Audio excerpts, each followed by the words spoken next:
Astaghfirullah wabarakatuh. Alhamdulillah wassalatu wassalamu ala Rasulillah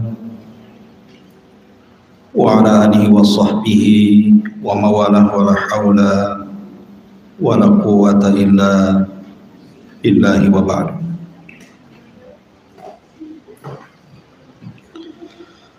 Baik, kita lanjutkan kajian kita, masih membahas kitab Arba'in Nawawi,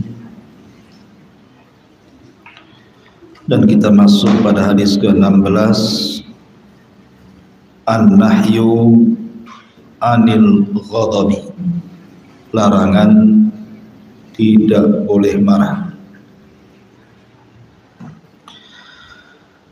An Abi Hurairah radhiyallahu anhu anna rajulan qala lin Nabi sallallahu alaihi wasallam awsini qala la taghdab faraddada miraran qala la taghdab, rawahu al-Bukhari. Dari Abu Hurairah radhiyallahu anhu, Nabi sallallahu alaihi wasallam bersabda kepada seorang laki-laki yang meminta wasiat. Laki-laki ini mengatakan, "Ausini, berikan wasiat kepadaku." Maka Rasul mengatakan, "La taghdab, jangan marah."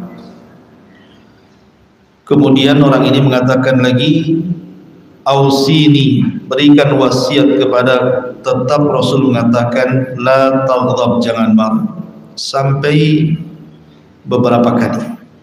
Hadis ini dikeluarkan Al-Imam Al-Bukhari.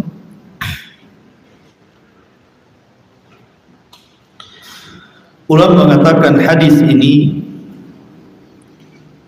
adalah hadis yang sangat agung karena hadis ini termasuk dari jawami'ul kalim. Jawami'ul kalim itu artinya kalimat singkat tetapi padat dan syarat makna. Itu namanya jawami'ul kalim. Dan itulah retorika Nabi SAW dalam bicara. Rasul itu nggak kayak kita, banyak ngomong kemana-mana, intinya sedikit. Tapi Rasul terbalik, dia itu ngomongnya sedikit tapi intinya banyak. Dan itu hanya diberikan kepada Nabi SAW dan tidak diberikan ke nabi-nabi yang lainnya. Makanya Rasul mengatakan, "Utitu jawami al-kalim." Salah satu 5 perkara yang tidak diberikan kepada para nabi adalah aku diberi jawami al-kalim, kalimat-kalimat singkat tapi syarat dengan makna dan padat pelajaran.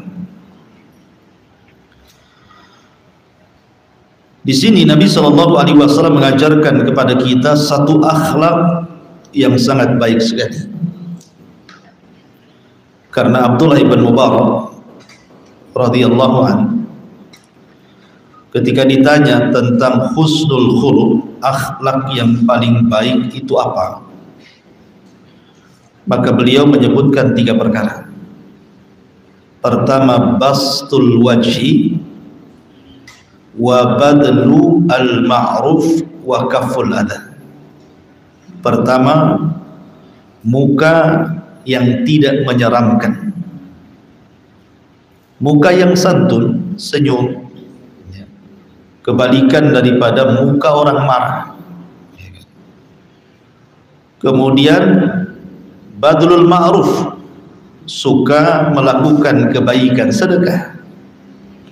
Kemudian kaful adha, tidak menyakiti orang lain.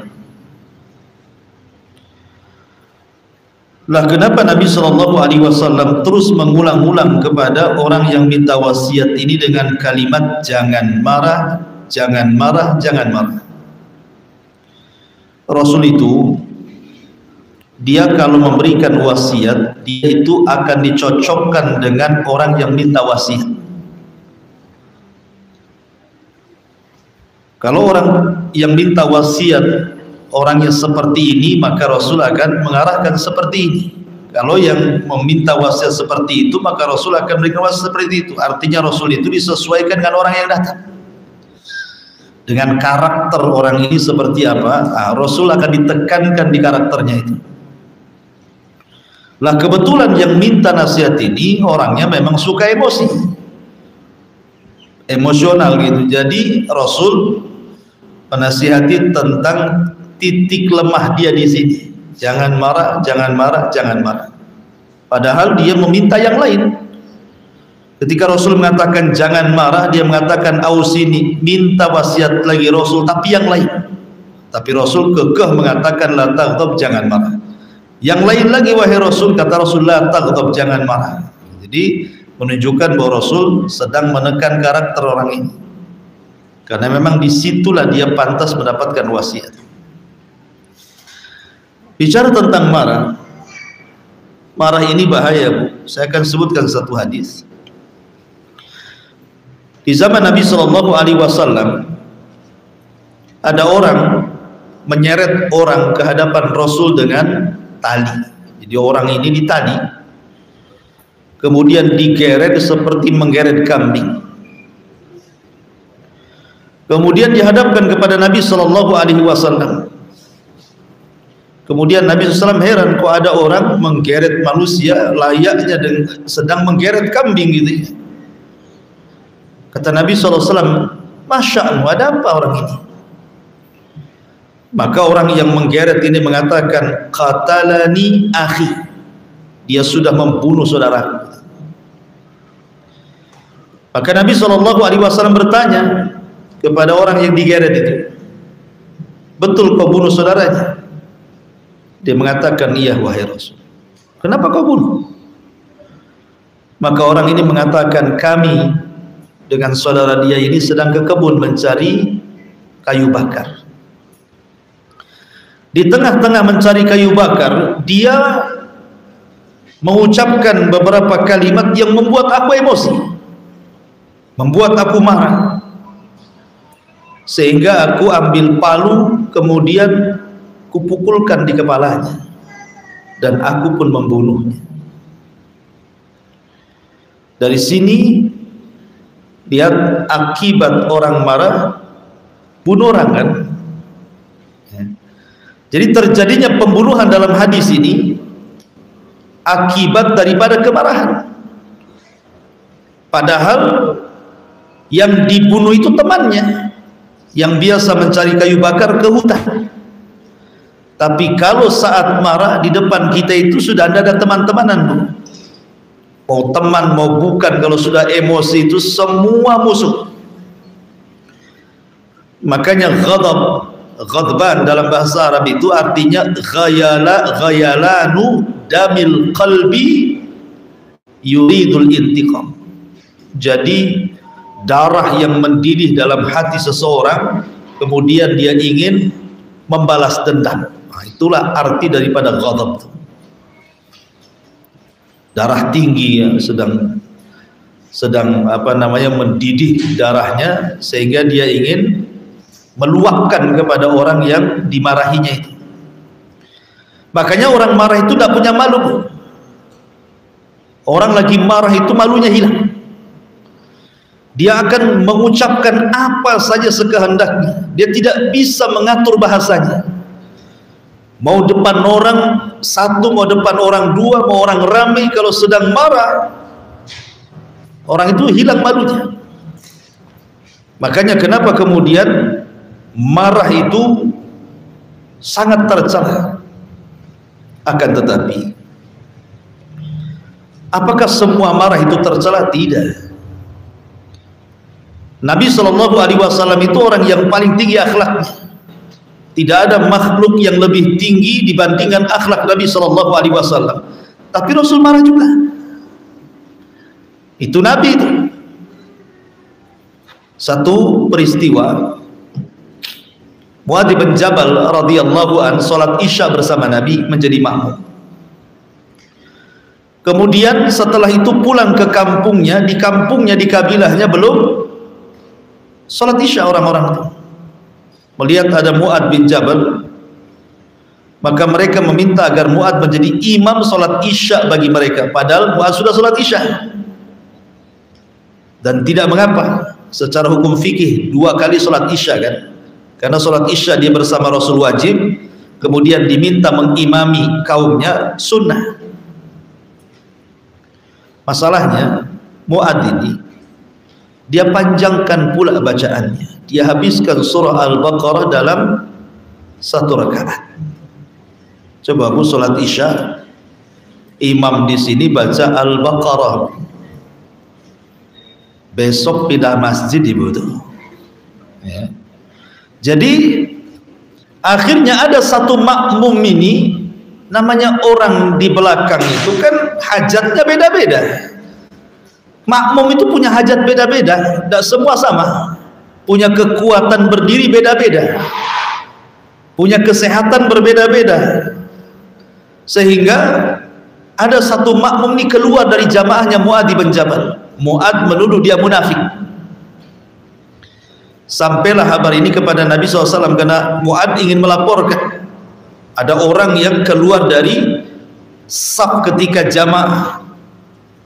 Akhirnya Nabi SAW yang dimarahi siapa? Mu'ad. Wa ghadiban Nabi SAW. Mu'ad dimarahi Nabi. Nabi marah.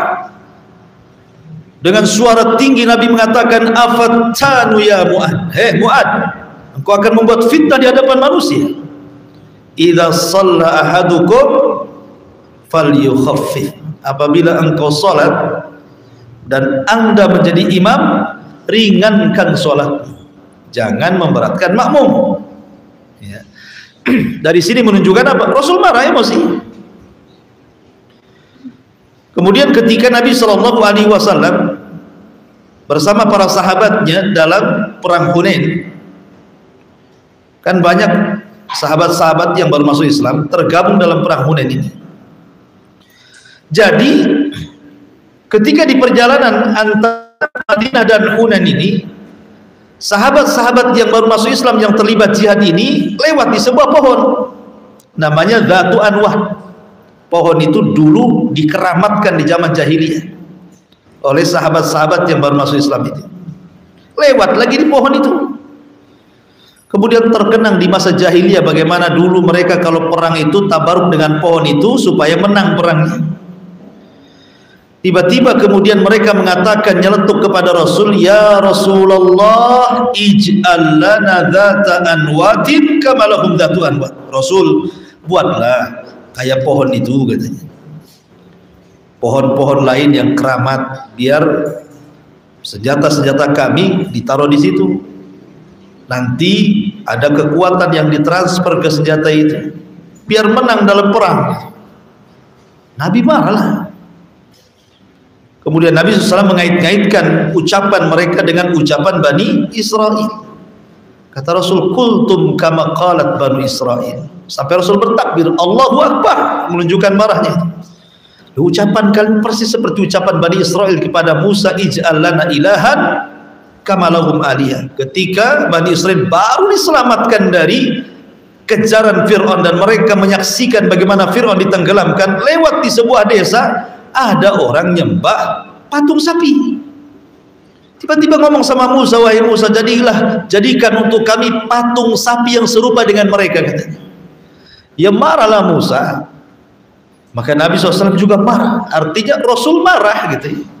Rasul manusia, sama dengan kita. Kita makan, dia makan. Kita minum, dia minum. Kita marah, dia pun marah. Tetapi marah seperti apa maksudnya ya? Maksudnya marah itu apabila intihak hurumatillah. Kalau ada orang yang merobek batasan-batasan Allah, maka Rasul marah. Karena kalau seandainya seseorang itu di waktu suruh marah kemudian tidak marah, kata Imam Syafi'i apa? Man istughdib falam yaghdab fahuwa kahimah. Orang yang waktunya marah kok tidak marah, berarti dia seperti keledai dungu, katanya Imam Syafi'i.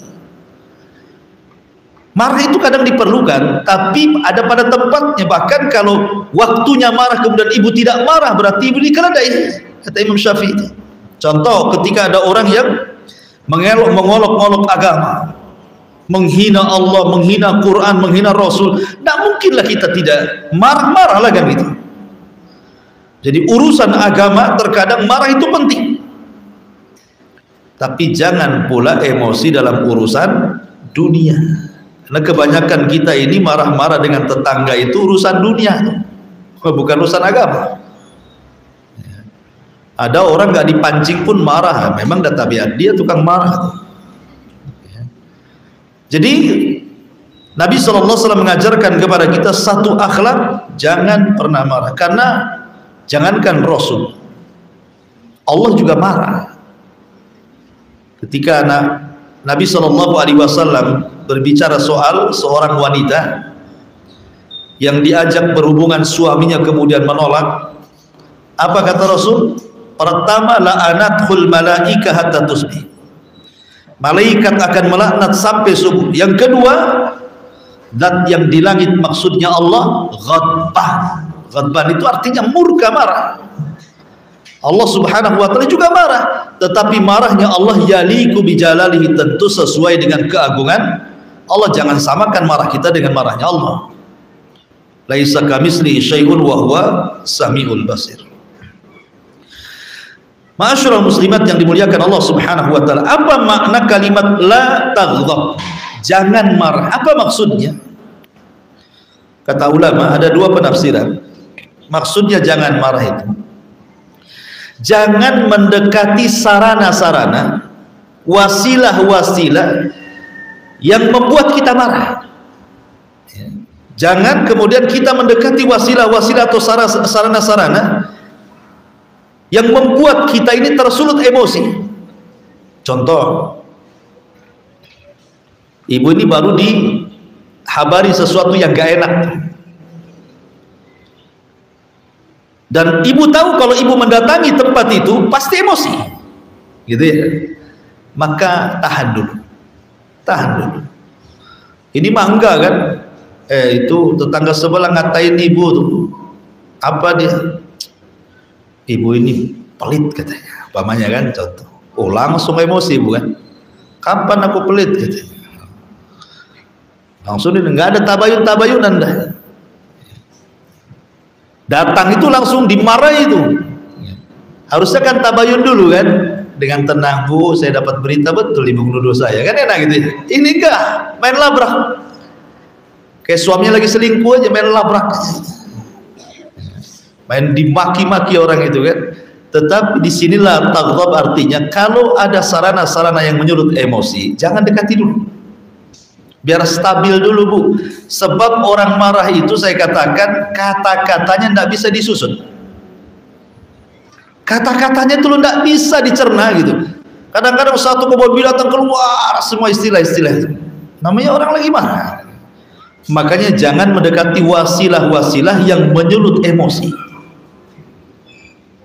Sebisa mungkin diam dulu, tenangkan dulu. Gak benar, kasih uzur. Ya. Kadang-kadang kita ini nggak mau ngasih uzur sama orang, itu masalahnya. Maunya menang saja.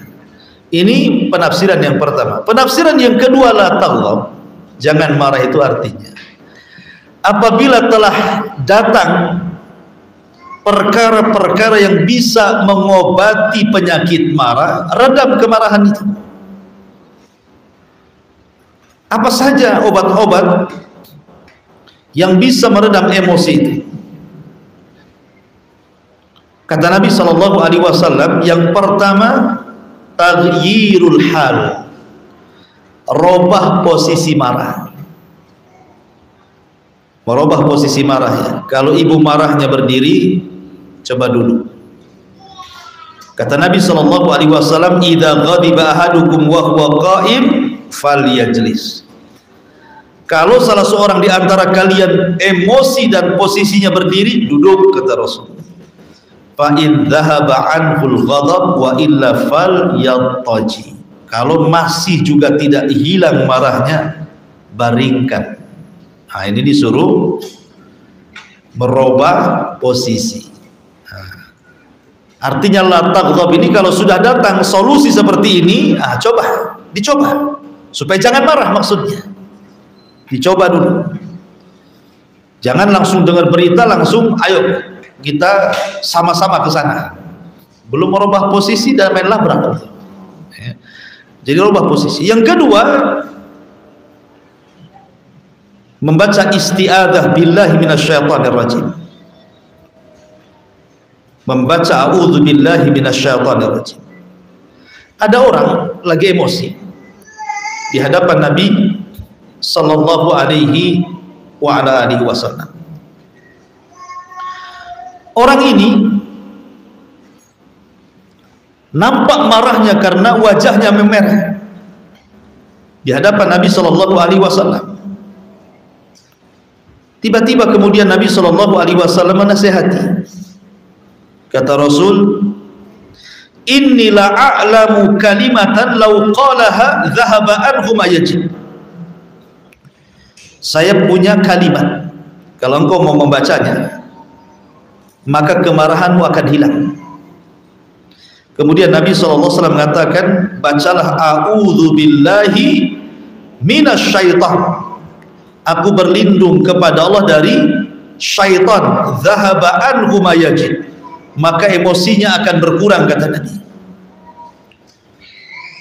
Tiba-tiba kemudian orang ini tersinggung dengan Rasul dan mengatakan, amajnunun ana ya Rasulullah. Apakah saya ini gila wahai Rasul? Saya enggak gila. Kemudian Nabi SAW langsung pergi, tidak mau melayani orang ini. Udah kasih solusi, malah ngomong apa saya gila, harus mengucapkan a'udzubillahi minasyaitonir rajim gitu ya. Harus langsung pergi, nggak mau melayani orang marah. Nah, dari sini penting bu, kalau ada orang marah nggak usah dilayan, pergi saja. Biar gerutu sendiri, nanti capek sendiri itu, lama-lama sariawan. Ya.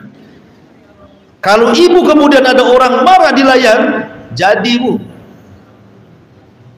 Makanya Rasul langsung meninggalkan orang ini karena Rasul sudah ngasih solusi, suruh isti'adzah gitu ya. Ini yang kedua. Yang ketiga, ketika seseorang emosi itu ghabtun nafsi anil indifa'i bi awamilil ghadab, meredam jiwa, cari hal-hal kesibukan-kesibukan yang melupakan kemarahannya. Nah, jadi apalah kesibukan ibu itu kalau lagi marah itu, cari kesibukan supaya ngurangi gitu loh rasa marahnya itu, supaya pikirannya itu tidak terfokus kepada objek marahnya. Ketika ada kesibukan lain kan terbagi itu nanti itu, sehingga emosinya minimalnya kurang lah 10%, nanti turun lagi 30%, turun lagi kan begitu. Jadi ngurangi emosinya. Kemudian yang nomor 4, as-sukut. Nah, ini yang paling penting bagi ibu-ibu. Kata Nabi SAW, "Idza ghadiba fal yasqut," kata Rasul. Apabila salah seorang di antara kalian, idza ghadiba ahadukum fal yasqut, lebih baik diam dibandingkan bicara. Berapa banyak orang-orang ketika marah itu akhirnya yang tadinya bagus kalimatnya berubah menjadi cacian, berubah menjadi makian, berubah menjadi hinaan. Ingat sabda Nabi SAW, innal abda la yatakallamu bil kalimati la yulki laha balan min sakhatillah yahwi sahibuha fi nari jahannam ab'ad ma bainal masyriqi wal maghrib. Kata Rasul, ada seorang hamba mengucapkan satu kalimat tanpa ada unsur kesengajaan, tetapi kalimat itu membuat Allah murka. Apa yang terjadi? Allah masukkan ia ke dalam jahannam sejauh barat dan timur. Orang marah itu di luar kendali. Bahkan bukan hanya satu kalimat itu, kecacian-cacian itu, bahkan mungkin banyak kalimat-kalimat cacian, makian, rendahan. Itu sudah berapa dosa itu yang mau ditanggung, dicatat oleh malaikat itu. Padahal dia mengucapkan tanpa sadar tuh. Apalagi ibu memang sudah merancang, lagi marah sudah nulis di kalimatnya ini, saya harus ngomong 1, 2, 3, 4, 5, 6, udah kepikir tuh Sudah diagendakan tuh caciannya itu. Ini pertama ini dulu dicaci, yang kedua itu yang dicaci. sudah terstruktur itu kalimatnya itu. Nah, itu kan berapa dosa yang mau ditanggung. Makanya Rasul mengatakan, idza ghadiba ahadukum falyaskut. Apabila marah salah seorang di antara kalian itu, cobalah diam dulu. Diam saja. Ya, Ustaz diam nanti setruk pula. Harus diluapkan lah karena itu. Kalau mau diluapkan, marah sama tembok. Marahi tembok. Jangan depan orangnya. Karena kesalahan itu orang banyak yang salah luap. Marahnya sama orang, objeknya suami yang kena. Itu Bu ya. Kenapa tak masak? Enggak mau senyum pun tidak. Iya kan? Diam aja kan gitu loh. Terakhir tahu suaminya, baru tengkar dengan tetangganya. Lah, kenapa kok suami yang kena? Harusnya kan suami makannya hari itu. Karena marah asal masak pula kan, disangka micin rupanya apa itu, gula tuh, manis semua. Jadi di sini pentingnya as-sukut, diam. Kemudian juga yang nomor 5, an yadhkurallaha azza wa jalla, berdoa kepada Allah subhanahu wa ta'ala. Karena ada ayat dalam surah Al-Kahfi 24, wadhkur rabbaka idza nasit, ingatlah kepada Rabbmu apabila nasit. Nasit itu artinya kata Ikrimah idza ghadibta, ingatlah Rabbmu saat engkau emosi, saat kau marah sama orang, ingat Allah, itu maksudnya. Berzikir, berdoa kepada Allah azza wa jalla. Kemudian juga Allah subhanahu wa ta'ala berfirman dalam surah Al-A'rafnya ayat 200, wa imma yanzaghannaka minasyaitani nazghun fasta'idz billah. Apabila syaitan mulai menggodamu dengan godaan, segeralah ingat Allah, isti'adzah kepada Allah subhanahu wa ta'ala. A'udzubillah. Jadi berzikir, berdoa supaya Allah meredam kemarahan kita ini. Karena begini Bu ya, ada satu kisah di zaman Bani Israel. Kisah ini ma'ruf, sering saya ceritakan. Ada 2 orang Bani Israel itu, dua-duanya bersaudara, kemana-mana bersaudara, kawan baik gitu. Kayak ibu ini banyak kawan, tapi kan tidak semua akrab. Pasti ada 1-2 akrab dengan ibu. Seperti di pengajian itu kan kawan ibu semua, tapi kan tidak semua akrab, bukan?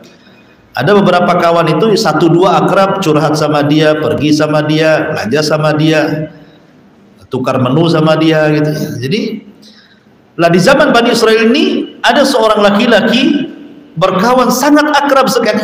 Masalahnya kontras, yang satu ahli ibadah, yang satu pula ahli maksiat. Akhirnya kemudian yang ahli ibadah ini karena kawan baiknya, tiap hari nasihati, sudahlah berhentilah kau mabok, berhentilah kau berzina, berhentilah kau ini, pokoknya nasihat baik saja. Sampai di sini tugas orang soleh ini bagus, memberikan nasihat. Tetapi kemudian ketika dia melihat kawannya ini melakukan maksiat, menurut dia maksiatnya tidak bisa ditolerir lagi, sudah keterlaluan, emosi dia, marah, tiba-tiba marah kepada kawannya dan mengatakan, illam tatub wallahi, sampai bersumpah pula dia, la yaghfirallahu lak aw la yunjika minan nar. Kalau engkau tidak bertobat, demi Allah, ku jamin kau tidak akan masuk surga dan Allah tidak akan mengampuni dosamu. Tiba-tiba Allah takdirkan keduanya meninggal. Yang ahli maksiat yang hari-hari diomeli oleh ahli ibadah ini masuk surga. Yang ahli ibadah yang hari-hari ngomeli ahli maksiat itu masuk neraka. Lah kok bisa? Sebagian ulama ketika mensyarah hadis ini, riwayat ini, dia mengatakan boleh jadi karena orang soleh ini, orang ahli ibadah ini ketika menasihati kepada saudara yang ahli maksiat itu terdapat ujub. Tahu ujub? Sombong, merasa dia taat, ahli sholat, ahli taklim, ahli ngaji gitu ya. Kemudian yang lain itu enggak sholat pun tidak, apalagi ngaji, maksiat aja. Boleh jadi karena kesombongannya itulah yang menjadikan Allah memasukkan ke dalam neraka, karena Allah tidak suka dengan orang sombong, walaupun sombong dengan ibadah, apalagi sombong dengan dunia gitu. Sementara yang ahli maksiat itu tidak pernah menyombongkan dirinya, memang dia ahli maksiat, tetapi maksiat tidak sampai kepada derajat musyrik ataupun kufur, maka Allah masukkan ke dalam sorga. Kemudian yang kedua alasannya, karena dia telah mengucapkan satu kalimat saat marahnya yang menjungkir balikan dunia dan akhiratnya. Apa? Melawan takdir. Nah, dia mengatakan, demi Allah, kalau engkau tidak bertobat, Allah tidak akan mengampuni dosamu dan Allah tidak akan mengeluarkan kamu dari neraka. Ini kan kalimat, ini bahaya. Ini kalimat melampaui takdir Allah. Allah saja mengampuni, kok dia tidak mengampuni? Allah saja bisa mengeluarkan orang dari neraka, dia pula mengatakan tidak akan keluar dari neraka. Itu kan melampaui takdir namanya ucapan ini. Karena dia tidak mencabut kata-katanya, dimasukkan ke neraka. Dari sini apa? Buah daripada emosi itu. Orang baik aja masuk neraka gara-gara tidak bisa mengkontrol lisannya. Ya, itu pada ahli ibadah tuh. Apalagi orang jahil gitu ya. Ngeri Bu kalau saya di masyarakat dengar orang berkelahi, bertengkar itu, udah apa-apa yang diucapkan itu. Baik, kemudian yang nomor berapa itu tadi? Nomor 6. Yang nomor 6, an yufakkira fi kubhi suratihi indal ghadabi. Hendaklah orang yang marah itu cobalah berpikir 2 kali, bahwa ketika dia marah itu sesungguhnya dia sedang menampakkan wajah seramnya. Coba aja Bu, kalau lagi marah ngaca Bu ya, kemudian selfie, nah, nanti ya Ibu terang-terang tengok, oh kayak gini juga wajah saya rupanya kan. Itu jelek orang marah tuh, mau secantik, seganteng, seindah apapun orang lagi emosi itu semua jelek. Yang ada sebel sewot kita ini ya. Kemudian juga yang selanjutnya, an yadhkura thawaba man kadhuma ghaidhahu. Untuk meredam marah itu juga salah satunya adalah mengingat pahala, balasan yang akan diterima bagi orang-orang yang menahan emosi. Ingat keutamaan sesuatu, pasti mencintainya. Kalau kita tahu keutamaan sholat 5 waktu, pasti kita akan rajin sholat 5 waktu. Kalau ibu tahu keutamaan bermajelis ilmu, pasti jauh-jauh pun datang untuk duduk di majelis ilmu, walaupun ngantuk ya. Sebagaimana itu juga ketika sudah pahala orang yang menekan emosi itu besar sekali. Sebagaimana Allah Subhanahu wa taala berfirman, alladzina yunfikuna fis sarra'i wadh-dharra'i wal kadiminal ghaidha wal 'afina 'anil nas wallahu yuhibbul muhsinin. Al-Imran 134. Dan ciri orang-orang yang beriman adalah orang yang menginfakkan hartanya baik di waktu senang ataupun susah, dan bisa menahan emosinya dan mudah memaafkan manusia. Dan Allah suka dengan orang-orang yang berbuat baik. Di sini ada kalimat wal kadhiminal ghaidha, dan dia berusaha untuk menekan hawa nafsunya, karena marah itu kan bersumber dari hawa nafsu. Kalau hawa nafsunya stabil, marahnya stabil. Kalau hawa nafsunya lagi memuncak, maka marahnya juga bisa memuncak. Dari sini termasuk sifat-sifat orang yang beriman adalah menahan emosi. Kemudian juga diantaranya an yufakkir fis sababil ladzi yad'uhu ilal intiqam. Hendaklah seseorang itu berpikir kepada sebab yang mendorong dia untuk membalas ketika emosi. Jadi begini Bu, jangan orang itu marah kepada kita dengan mengucapkan 1-2 kalimat, ibu balas pula dengan 10 dan 20 kalimat. Itu maksudnya. Orang ini sedang marah sama ibu, mengucapkan kalimat binatang, ya, umpamanya si A bertengkar dengan si B, kemudian si A ini menyebutkan kalimat binatang kepada si B. Oh, dasar hamster kamu ini, umpamanya kan, yang agak lembut lah, yang itu tidak usah diucapkan itu. Hamster ke hamster. Lah kalau dia cuma menyebut kalimat itu, Bu, kalaupun kita harus membalas, maka jazaa'us sayyi'ah sayyi'atu mithluha. Kalaupun kita harus membalas dengan keburukan yang diberikan kepada kita, maka balaslah dengan keburukan yang sama atau maafkan. Maksudnya apa? Kalau dia mengatakan, oh dasar hamster, kamu juga hamster, itu saja cukup, karena dia ngomong itu. Jangan pula ibu tambah, kamu hamster, kucing juga, curut juga, itu udah nambah-nambah, Bu. Nggak boleh. Kalau dia nyebut kalimat satu itu saja, dibalikin lagi kalimat itu, maksudnya begitu. Itu kalau mau membalas maksudnya. Tapi kalau memaafkan jauh lebih baik. Karena begini, jangan kemudian tadinya ibu tidak punya dosa jadi punya dosa, begitu maksudnya. Gara-gara emosi ini, yang tadinya tidak punya dosa jadi buat dosanya banyak tercatat jadinya. Karena tadi menambah jadinya, ya. Mencaci maki orang itu satu kalimat nyaci maki, ibu berkalimat-kalimat membalasnya, ya. Makanya di sini penting seseorang itu berpikir gitu, ya, tentang sebab yang menjadikan dia harus membalas itu. Berpikir kata-katanya juga dipikirkan, jangan asal ngomong gitu. Kemudian juga an yahdhara nafsahu akibatal adawati wal intiqam. Hendaklah seseorang itu, hendaklah jiwa itu menghindar akibat dari emosi itu. Akan muncul permusuhan, akan muncul balas dendam, akan muncul kata-kata yang tidak mengenakan, akan muncul kata-kata hinaan, kata-kata makian. Bahkan lebih daripada itu, akibatnya apa? Akibatnya putus silaturahim. Betapa banyak gara-gara emosi dan marah putus silaturahim antar keluarga.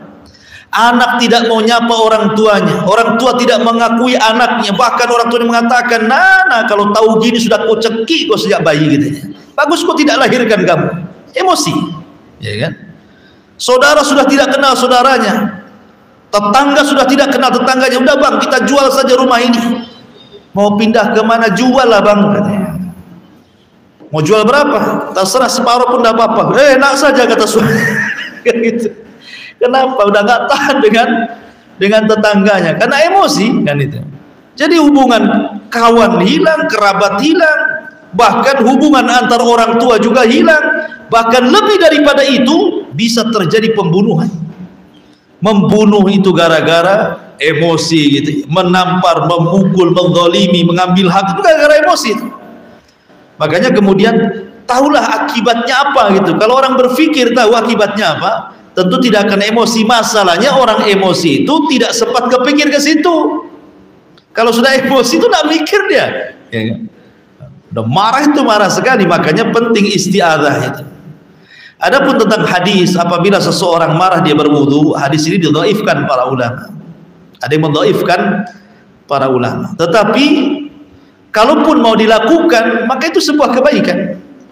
Karena bagaimanapun setan itu akan membuat kita marah, sementara setan terbuat dari api dan api bisa dipadamkan dengan air. Maka berwudu.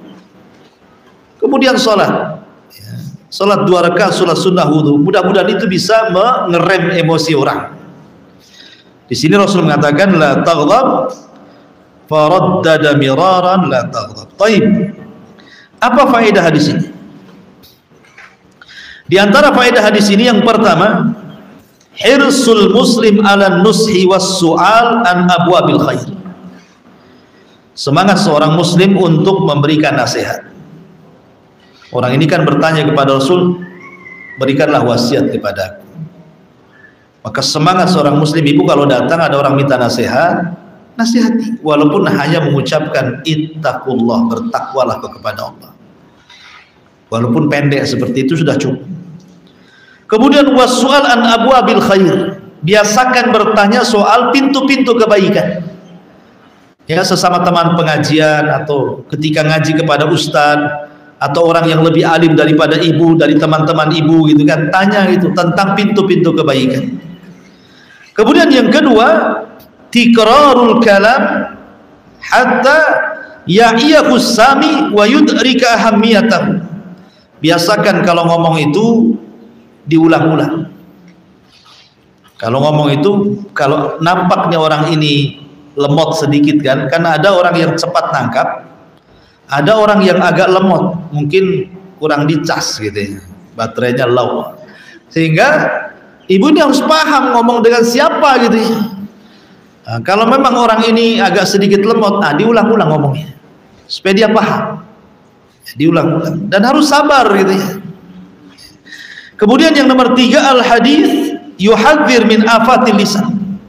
Hadis ini juga memberikan peringatan tentang afatul lisan, bahayanya dosa lisan, karena keluarnya dosa lisan itu dimukodimahi dengan marah biasanya.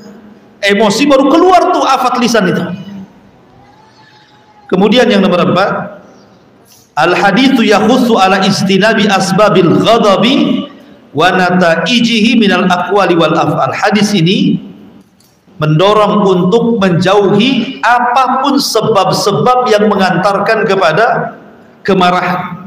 Tinggalkan hal-hal yang bisa, wasilah-wasilah yang bisa mengantarkan kepada emosi, tolong tinggalkan.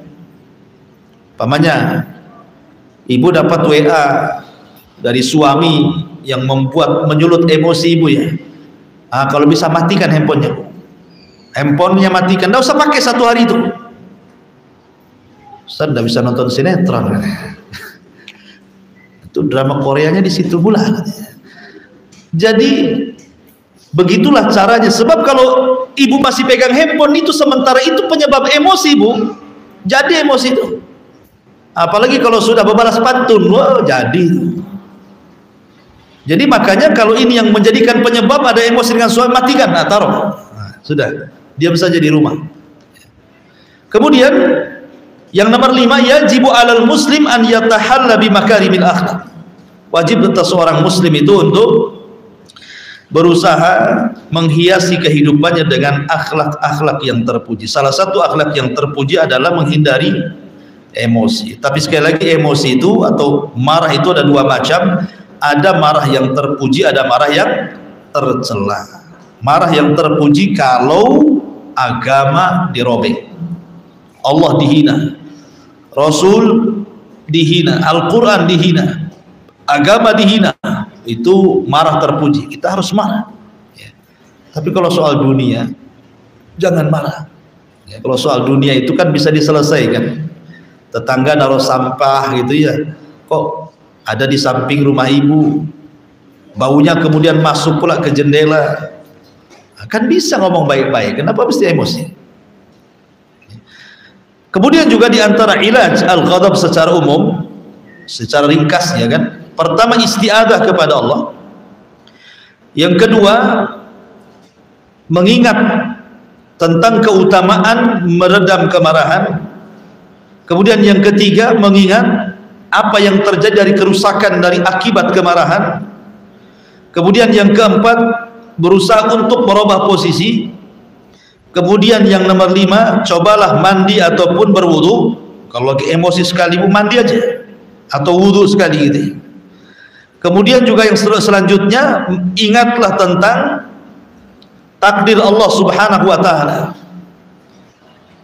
Arti mengingat takdir itu maksudnya begini-gini.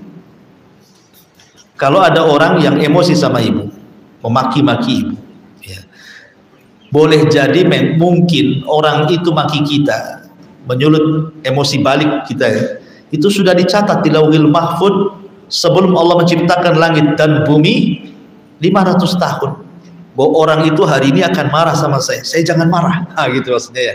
Itu ingat, takdir itu seperti itu. Jadi kita kembalikan, wajarlah dia marah, semua sudah dicatat hari ini harus marah, ngapain kita harus ikut marah gitu maksudnya ya. Itu maksudnya di situ, ingat takdir Allah, ingat takdir Allah. Kemudian juga an yatadzakkal insan hilmallahi an ala ibadihi. Ingat kepada kelembutan Allah kepada hambanya. Tidak mungkin orang itu yang menyulut emosi kepada kita itu akan marah terus. Jangan terpancing.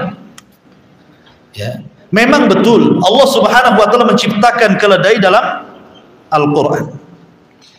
Dan Allah Subhanahu wa taala menciptakan suara keledai, itu pun disebutkan dalam Al-Quran.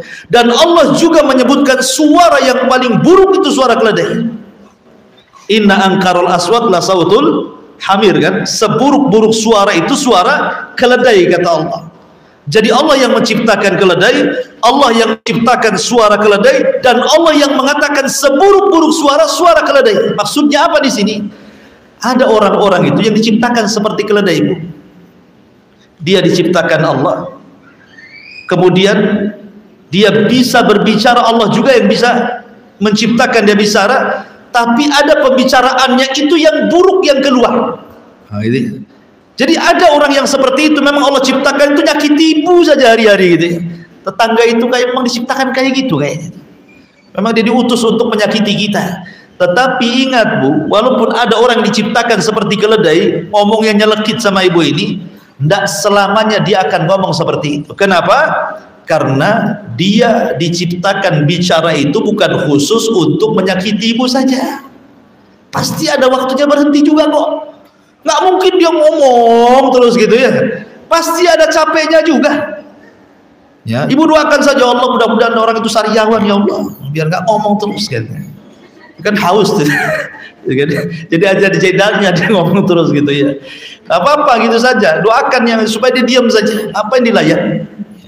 Makanya pentingnya seseorang itu memanage bagaimana ketika ada hal-hal yang membuat emosi itu. Salah satunya apa? Salah satunya jangan dilayan. Fa'arid anhu. Jadi kalau ada orang yang gitu, ibu itu jangan ikut menyakiti, tapi coba berpaling. Anggap ibu nggak kenal dengan dia, walaupun tetangga sebelah. Kalau ditanya nih, Bu kenal si Anu? Nggak kenal saya. Itu kan tetangga ibu. Anda tahu saya. Gitu Bu ya. Jadi pokoknya anggap nggak kenal saja, nggak apa-apa. Sebab kalau nanti disebut namanya emosi itu, nanti ibu terpancing. Iya emang tetangga saya, tapi tulisannya tebal kali itu. Mulai itu kan gibah jadinya kan. Makanya ndak usah. Fa'arid anhum, ndak berpaling saja. Kalau memang tidak bisa berpaling, maka nasihat yang kedua kata para ulama, sebaiknya ibu perbanyak tidur. Kalau ada masalah dengan orang itu, tidur saja Bu. Ya, karena tidur itu melupakan segalanya. Tapi ada juga yang kebawa mimpi Bu. Ya, sudah di kenyataan bertengkar, dalam mimpi pula ketemu dia. Itu dari setan itu ya kan. Itu mimpi dari setan Bu. Ya. Kenapa demikian? Makanya kan ada namanya kisah Ashabul Kahfi. Ulama mengatakan kisah Ashabul Kahfi. Jadi Ashabul Kahfi itu kan cerita anak-anak muda yang dikejar-kejar oleh kerajaan Romawi gara-gara tidak mau menyembah berhala saat terjadi acara besar kerajaan. Jadi kan setahun sekali kerajaan itu buat acara mengeluarkan berhala, disuruh sembah. Jadi dari pejabat mana-mana harus datang dan ikut mempersembahkan persembahannya. Lah anak-anak para pejabat ini rupanya ada yang hanif akidahnya, tidak mau menyembah berhala. Akhirnya mereka tidak kumpul orang-orang itu. Mulai satu-satu kumpul akhirnya. Tanpa ada koordinasi, tahu-tahu anak-anak muda ini berkumpul di satu tempat. Awalnya tidak saling bicara karena takut mata-mata, tapi lama kemudian bicara, kenapa kamu di sini? Kemudian diceritakan, saya tidak mau nyembah ini. Yang satu sama, oh kita sama kalau gitu. Rupanya terciumlah kepada sang raja zalim Romawi itu. Akhirnya ditangkap, disuruh nyembah berhala, kalau tidak dibunuh. Kemudian anak-anak muda ini meminta waktu 3 hari untuk berpikir. 3 hari untuk berpikirilah, kabur anak muda ini. Masuklah ke dalam gua. Kemudian di gua ditidurkan pula 300 tahun lebih. Pas bangun, tiba-tiba kemudian dia melihat penguasanya bukan yang lama lagi. Penguasanya sudah penguasa yang baik, yang beriman kepada Allah Azza wa Jalla. Kata ulama, lihat Ashabul Kahfi mengalahkan musuh hanya dengan tidur. Itu maksudnya. Mengalahkan musuh tanpa harus dibalas, gitu maksudnya. Nah, dari sini juga kita bisa mengalahkan musuh, tidur. Ya, daripada kita layani, tidur. Kalau kepikiran, tidur. Ya. Kepikiran lagi, tidur lagi. Gak bisa tidur, minum obat tidur. Gitu. Intinya Bu, ya hindari sajalah orang-orang kayak gitu. Banyak beristiadah. Nah, itu diantaranya pentingnya seseorang itu tidak peduli dengan orang, dan itu bagus gitu ya dalam memanage emosi. Baik, sampai di sini. Nah, boleh jadi ada yang bertanya, silakan.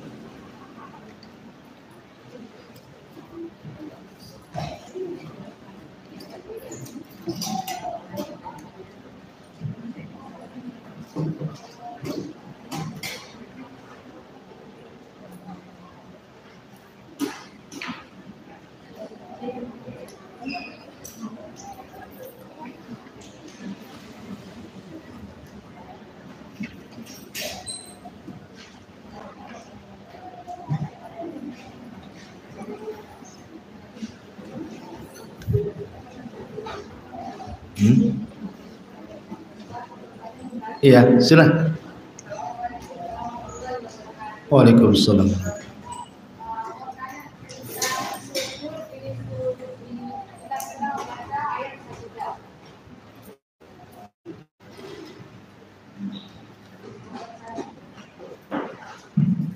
Mau bertanya tentang sujud saat kita membaca ayat sajadah. Ada yang mengatakan pas waktu kita sholat sampai di ayat sajadah terus kita sujud, atau yang kami tanyakan apakah itu ada sunahnya dan melakukan sujud, tapi bisa sholat pas sampai di baca surat ayat sajadah terus sujud gitu, padahal kita posisi sedang sholat. Ya, ya, alhamdulillah. Syekhul Islam Ibnu Taimiyah rahimahullahu taala, beliau memberikan fatwa dalam kitabnya Majmu'ul Fatawa tentang masalah sujud tilawah dalam sholat. Beliau mengatakan jangan dilakukan sering, tetapi boleh sekali-kali. Ya, karena Nabi SAW tidak mengerjakan, maksudnya tidak selalu ketika ada ayat sajdah kemudian langsung sujud tilawah, tidak.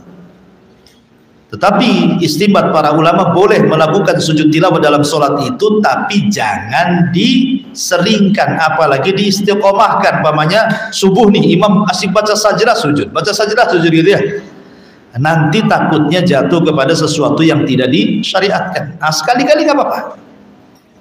Karena ada yang mengatakan 14 tempat itu tentang masalah sujud tilawah itu ya dalam Quran itu. Ya, maka boleh sekali-kali. Nah, cuman bedanya kalau di dalam sholat dengan di luar sholat. Kalau di dalam sholat pakai takbir, kalau di luar sholat tidak usah takbir, langsung sujud. Ya, kalau dalam sholat kan harus mengikuti cara sholat. Kata Rasul, setiap merendah dan meninggi itu ada takbir dalam sholat itu. Maka ketika sujud takbir, nanti bangkit dari sujud takbir lagi. Itu dalam sholat gitu. Tapi kalau di dalam sholat tidak, namanya wasjud waqtarib, langsung sujud gitu ya. Nah, jadi boleh dilakukan dalam sholat, tetapi jangan sering-sering, sekali-kali. Itu fatwa daripada Syekhul Islam Ibnu Taimiyah rahimahullah dalam kitabnya Majmu'ul Fatawa. Wallahu a'lam.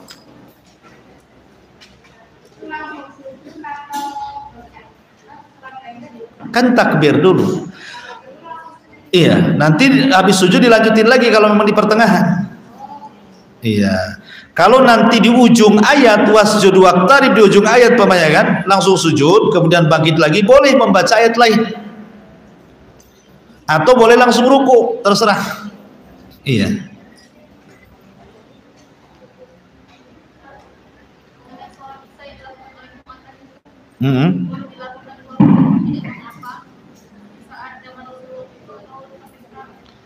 Boleh sampai sekarang. Pamannya ibu belum sholat nih, suami habis sholat isya nih di masjid, ibu pengen jamaah lah sekali-kali dengan suami itu kan, karena lagi mesra-mesra lagi dekat-dekat habis bertengkar kan. Contohnya, nah, tolonglah bang jadi imam lah, nah gitu ya kan, sekali-kali nggak apa-apa, dan dia dapat pahala. Makanya ketika Nabi SAW itu sudah sholat, ada orang masuk belum sholat ya, Maka Rasul mengatakan, man tasaddaq bihadzal rajul, siapa yang mau bersedekah dengan orang ini, nah, salat sama dia. Artinya apa? Dianggap sedekah salat kedua kalinya. Dan dari sini ada istinbat hukum, kalau Mu'adz salat di belakang Rasul, salat wajib. Artinya makmumnya salat wajib, imamnya salat wajib. Tetapi ketika Mu'adz jadi imam di kaumnya, Mu'adz salat sunnah, kaumnya salat wajib. Jadi boleh makmum bermakmum kepada yang imam salat sunnah, boleh juga sebaliknya. Nah, gitu maksudnya. Boleh istinbat dari kasus Mu'adz ini. Kan mesti ada istinbat hukumnya gitu. Dan itu berlaku sampai sekarang. Kecuali kalau dimansuh, nggak ada mansuh, nggak ada yang menghapus hukumnya. Hah? Ya tetap sholat isya niatnya. Ya, tetap niat sholat isya, bukan sholat sunnah, niatnya sholat isya gitu. Tetapi secara pahala dia ada pahala sunnah sedekah. Ya kan, tetap pahalanya. Dia bukan sedang sholat sunnah, sedang sholat wajib juga. Cuman pahalanya pahala sunnah karena dia sudah dapat wajib bersama Nabi. Kemudian sholat lagi sebagai bentuk sedekah. Makanya kalau umpamanya ada orang masbuku, ibu sudah sholat, biar dia dapat pahala jamaah, temani. Gitu ya. Saya temani, boleh nggak? Gitu ya. Nah, kamu kan sudah sholat, tidak apa-apa lah. Gitu. Apalagi dia minta, tolong temani saya. Ibu harus mau. Kecuali ibu ada baik. Iya.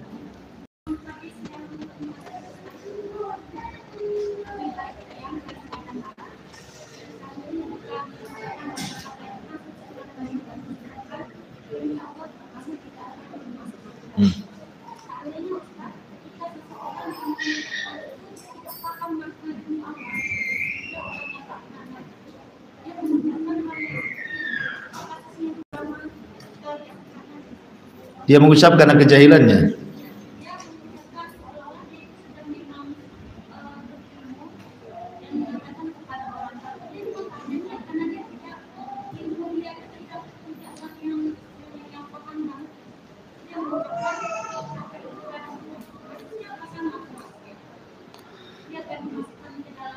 Iya, sama, mau berilmu mau tidak berilmu semua sama. Karena Rasul mengatakan wa innal abda la yatakallamu bil kalimati. Ada seorang hamba itu mengucapkan satu kalimat. Bahasa Rasul dia. Satu kalimat. Rasul tidak mengatakan berkalimat-kalimat. Kata Rasul wa innal abda, ada seorang hamba la yatakallamu bil kalimah, mengucapkan satu kalimat min sukhtillah. Tapi satu kalimat ini membuat Allah murka. Itu yahwi sahibuha finnar. Cukup memasukkan orang ini ke dalam neraka. Padahal apa? La yulki lahabalan. Dia mengucapkannya tanpa sadar. Dia mengucapkan satu kalimat tanpa sadar, satu kalimat itu membuat Allah murka, sudah cukup masuk neraka. Tanpa menyebut siapa yang ngomong di situ. Yang jelas kalimat itu membuat Allah murka kan? Orang ini kan mengucapkan membuat Allah murka karena apa? Menolak takdir dia. Bukan menolak takdir, melampaui takdir. Orang ini belum mati kok sudah dibilang masuk neraka. Orang ini belum mati sudah dibilang nggak ampun diampuni dosa-dosanya. Siapa tahu nanti ujung hayatnya dia bertobat, kan tidak tahu. Orang belum mati kalau sudah diponis itu kan namanya melampaui takdir namanya. Nah, jadi dari situlah makanya kemudian orang alim dimasukkan ke neraka. Kata Abu Hurairah radhiyallahu an, sungguh dia telah mengucapkan satu kalimat yang menjungkir balikan dunia dan akhiratnya katanya. Padahal dia orang paling alim Bani Israel. Ya. Tetapi makanya dari situ kenapa Rasul selalu menasihati soal afatul lisan itu. Kan banyak hadis-hadis tentang masalah kuffa angkahada. Sambil megang lidahnya Rasul, kuffa angkahada. Jaga ini. Kenapa? Karena as-sumtu naja, as-sumtu naja. Diam itu selamat, diam itu selamat. Makanya berbicara itu kan ada dua macam. Ada berbicara, ada isinya pahala, ada bicara isinya dosa. Kalau ada bicara tanpa pahala dan dosa, memang dihisab tapi tidak akan diadabkan itu. Tapi yang akan diadab ini kan dua. Makanya kenapa lisan ini satu anggota badan yang paling banyak mengeluarkan dosa dari seluruh anggota badan yang lain. Kesyirikan ada di situ. Ya kan, penyimpangan sunnah ada di situ. Orang ngajak-ngajak itu kan, nyimpang itu kan pakai lisan itu, dakwah. Ya kan? Apalagi orang bersumpah palsu dengan lisan. Pakai apa sumpah palsu kalau nggak lisan? Wallahi wallahi terus. Di pasar mau di rumah wallahi gitu. Kemudian bertengkar pakai lisan. Ya. Pakai tangan itu sudah terakhir. Kalau sudah ngomong udah terakhir capek baru ambil batu. Artinya bahwa semua lisan. Makanya kenapa kemudian lisan ini harus dijaga. Bukan hanya orang awam, ustadz pun bisa masuk neraka gara-gara lisan kan gitu. Emang lisan ini ngeri gitu ya. Tetapi gara-gara lisan pula lah orang masuk surga. Kebanyakan orang masuk surga gara-gara lisan juga sama. Dikir lisan, baca Quran lisan, kan itu. Berdakwah lisan, orang adzan lisan. Ya. Artinya jangan pula gara-gara masalah dosa lisan banyak yang memasukkan ke neraka, diam saja. Ada orang kemungkaran, nggak maulah diam saja. Suruh baca Quran, nggak maulah diam saja. Sama juga. Artinya kan pandai menuduhkan di lisan itu bicara gitu. Maka mau orang awam mau kasusnya tadi yang ceritakan sama saja. Tetap dosa lisan itu yang dosa neraka. Tetapi kan ada obatnya yang saya katakan tadi di awal bagaimana obat lisan itu. Dan ini masuk pada pembahasan kemarin ya kan. Falyakul khairan aw liyasmut. Wallahu a'lam. Iya. Boleh? Tadi kan kita berpikir bahayanya lisan. Terus kejadian yang sering kita lihat, fenomena yang ada di sekeliling kita, mempunyai tetangga yang mungkin alhamdulillah dosa. Terus ketika seandainya kita berhadapan dengan rumahnya, terus kita pernah berselisih dengan mereka atau dengan beliau untuk menghindari sakit hati seperti yang Anda sampaikan tadi. Sehingga kita kalau melihat dia itu emosi kita tersulut melihat dia, jadi kita menghindari sampai jarak yang seperti dikatakan oleh Rasulullah 3 hari tidak bersebulan itu. Terus apakah kita pernah di hadis yang 3 kali itu Ustaz? Seandainya sudah 3 hari pun emosi kita itu belum bisa sedap ketika melihat. Lihat sebabnya Bu. Yang salah siapa? Ya kan? Tidak yang salah dia. Ya kan lihat sebabnya dari sini kan yang memulai bertengkar itu siapa? Kalau yang mulai dari dia, ibu kan hanya idfa billati hiya ahsan. Kita ini cukup membela diri saja. Sehingga supaya udah dihindari. Makanya dari awal obatnya itu pura-pura nggak kenal dia. Saya katakan nggak usah kenal dia lagi. Maksudnya nggak usah lewat depan rumahnya nanti emosi lagi datang. Ya kan? Itu maksudnya bagi permulaan. Ya kedepannya jangan seperti itulah kalau bisa didekati. Ya.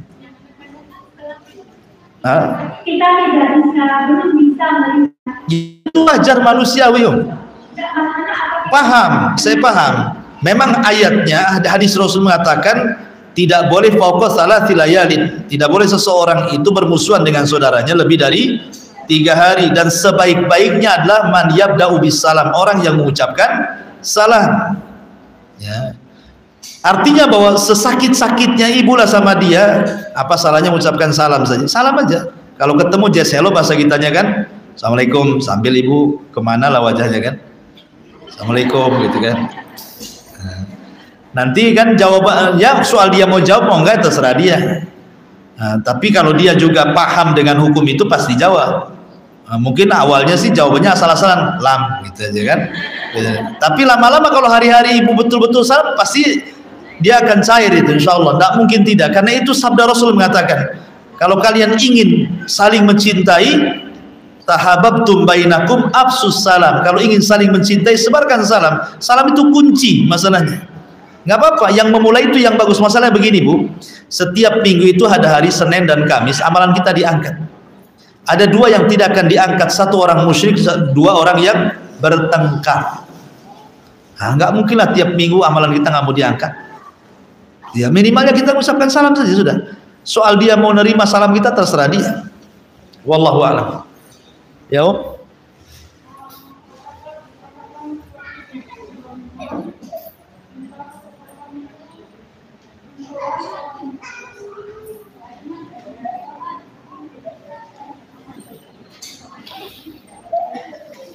Pakai mic ya biar dengar.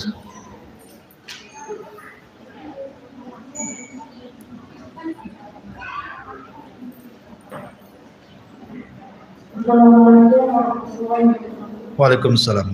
Apakah dikatakan suatu bentuk kezaliman jika seseorang mencela orang yang bersalah? Orang mencela orang yang tidak bersalah. Mencela, memang orang itu yang dicela itu bersalah, dan mencela itu memang saat itu memang sedang emosi. Apakah yang sedang mencela itu dikatakan suatu bentuk kezaliman? Orang yang mencela karena dicela boleh, tetapi mencela seukuran dia mencela boleh. Orang yang dicela itu dizalimi, ya kan? Yang zalim yang mencela, yang dicela yang dizalimi. Akhirnya orang yang dicela ini mencela balik, kan begitu ya? Boleh nggak mencela balik? Boleh, tapi sebatas celaan dia. Nah, yang dicela itu dia ingin aja mendengarkan bahwa dia posisinya bersalah. Dan yang saya katakan, apakah orang yang mencela itu merupakan suatu kezaliman? Ya jelaslah mencela orang zalim, Bu.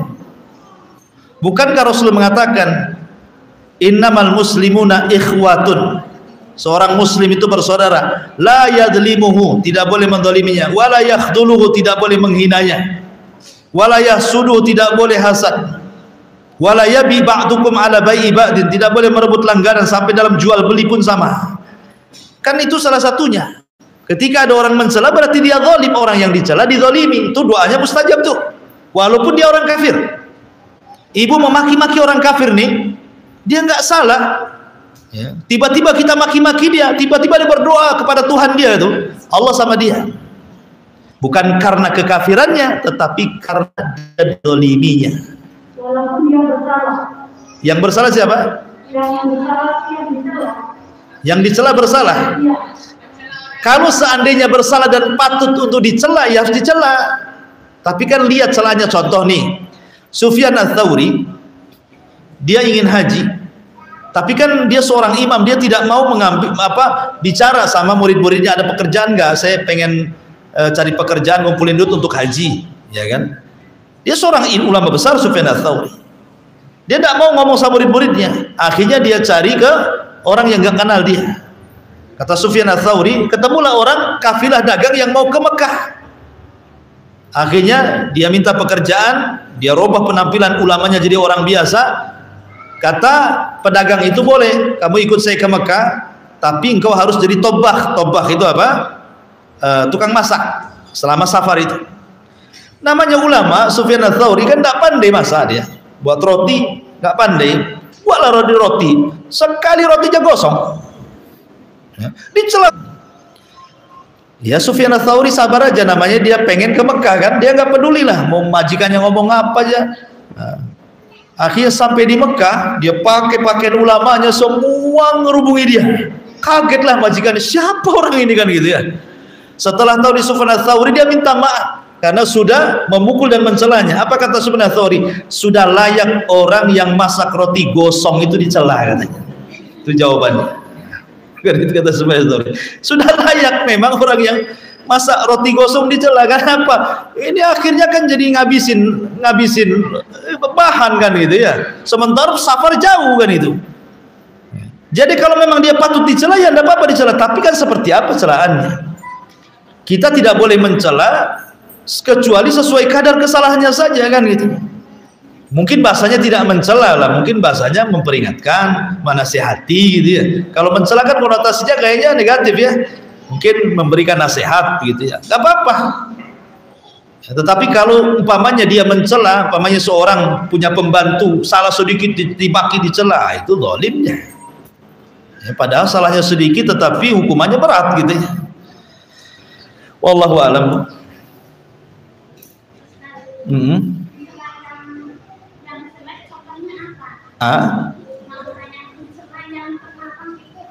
Ya memaki-maki, menyebut binatang ini binatang itu, kata-kata kotor. Biasanya kan dalam tatanan bahasa setiap daerah itu ada yang kasar, ada yang setengah halus, ada yang halus sekali, ya kan, ada yang kromo, ada yang di bawahnya kromo, ada yang kasar banget kan itu ya. Setiap daerah itu kan ada tuh. Ya, di Sunda begitu juga, di Jawa begitu juga, di Padang begitu. Mestilah ada bahasa-bahasa itu yang kalau ngomong sama orang tua ini bahasanya, kan itu. Ngomong sama sebaya ini bahasanya, ngomong sama anak-anak ini bahasanya. Ini mah enggak, sama anak-anak kromo, sama orang tuanya ngomong anak-anak. Ini gimana? Dibolak-balik. Nah, itu kan bisa mencela juga, karena dalam istiadat itu kadang ada orang tidak suka dengan bahasa seperti itu. Apalagi orang-orang yang terbiasa bahasa halus gitu kan. Kayaknya aneh kalau dia ngomong begitu, kasar kali. Contoh nih, saya ini orang Sunda, pertama datang ke Batam, tidak pernah mendengar kalimat kau. Nggak pernah. Iya, kau begitu. Di Sunda, kita orang Sunda pernah. Paling bahasa Indonesia di sana itu lembutnya kamu. Sampai di sini dikau-kaukan. Kau katanya kan. Itu kan kasar menurut orang sana kan. Menurut orang Medan biasa saja. Ya kan? Enggak kasar menurut orang sana. Jadi masing-masing daerah itu adatnya beda-beda kan itu. Anak saya pula ngomong, masa saya dibilang sapi kan? Kau itu sapi. Dia bilang, bahasa Inggris pula kan gitu. Masa saya disapi-sapikan bi katanya. Bung Mero masih kecil dulu. Gitu. Itu kau itu kamu katanya, bukan sapi katanya. Kadang-kadang salah paham juga kan anak-anak tuh. Ya. Jadi dari sini pahamlah ya, mencela itu menggunakan kalimat-kalimat yang kalau didengar nggak enak, itu istilahnya celaan gitu ya. Baik Bu, sampai di sini Bu, udah.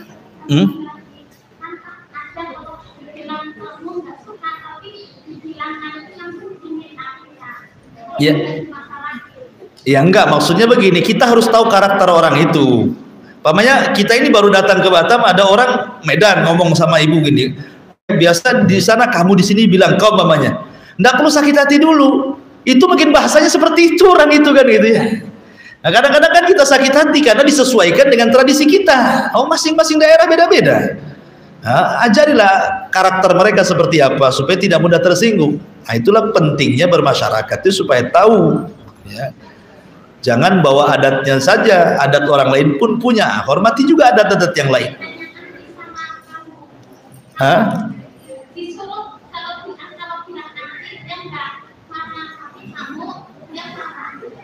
Ya sudah, jangan bilang kamu lagi. Udah tahu dia bilang kamu marah, wah di kamu-kamuin biar dia marah gitu ya. Ya sekarang orang suka dibilang anti. Kalau dibilang kamu dia marah, ya sudah jangan dibilang kamu lagi, anti aja. Kecuali kalau ibu sengaja membuat dia marah, dibilang kamu aja dia biar marah gitu. biar keluar marahnya. Oh ya.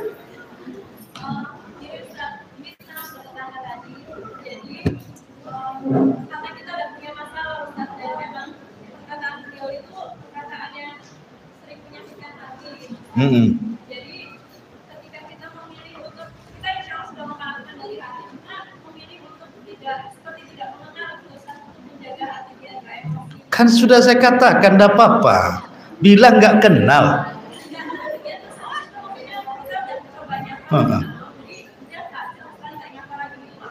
Iya, ibarat gak kenal, gak usah sapa-sapa lagi dia. Kalau perlu pindah rumah, biar gak ketemu.